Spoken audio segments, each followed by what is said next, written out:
Following 21 years of war, with more than 2 million dead and 3 million refugees and displaced people, the voice of the people is finally making itself heard in Sudan.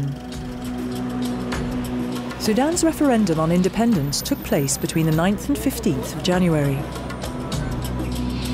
The question facing the 3.8 million registered voters was whether the region of the south of the largest country in Africa should opt to stay united with Sudan or separate and become an independent state. The population, 85% of whom are illiterate, voted by choosing between two symbols: a handshake representing unity or a stop sign indicating the end of the unified state. This referendum came about as a result of the comprehensive peace agreement signed in 2005 between the mainly Muslim government in Khartoum in the north and the Christian and animist rebels in the south. Despite significant delays and obstacles, the referendum took place at the time foreseen by the peace agreement. There were also enormous logistical problems: unmapped minefields, the civil war in Darfur and sporadic violence elsewhere, millions of refugees and displaced people. But still, the polls were set up and the southern Sudanese people came out to vote in force. As a gesture of goodwill, the head of the Khartoum government, Omar al-Bashir, visited Juba before the referendum to meet his old enemy, Salva Kiir, and give his commitment to respect the result of the referendum.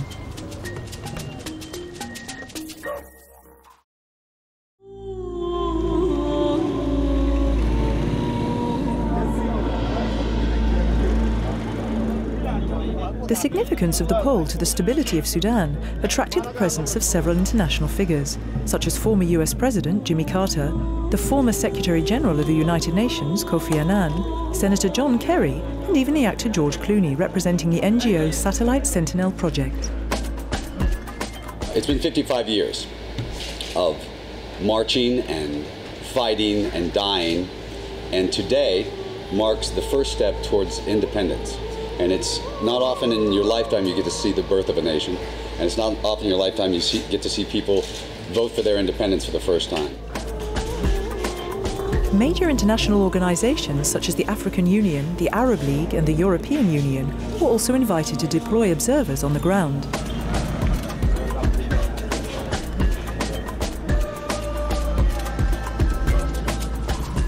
Arriving in Juba from November 2010 onwards and placed under the responsibility of MEP Véronique de Keyser, some 110 European observers and experts were deployed in both the south and the north of the country, visiting more than 800 polling centres and submitting 1,261 reports.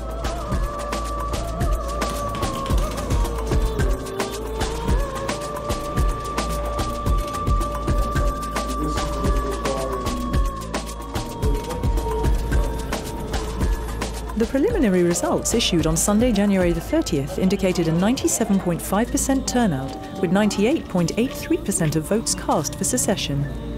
In her preliminary report, the head of the European observers stressed that the election was peaceful, credible voting process with overwhelming turnout mark Southern Sudan referendum. A few days earlier, Catherine Ashton, the European Union High Representative for Foreign Affairs, had stressed the highest importance which this referendum has for creating a durable peace in Sudan. The head of the European mission underlined the political courage of all the Sudanese parties involved and the professionalism of the referendum bodies. If these results are confirmed, a new independent state should see the light of day on 9th of July this year. Before then, a series of important obstacles have to be overcome, including the definition of the border between the north and the south, particularly in the regions of Abyei, South Kordofan and the Blue Nile Delta, the status of northern people living in the south, and the sharing of oil revenues. But the challenges don't stop there. How to manage a region that has not changed for centuries, devastated by 20 years of war with no infrastructure, no access to water, no hospitals?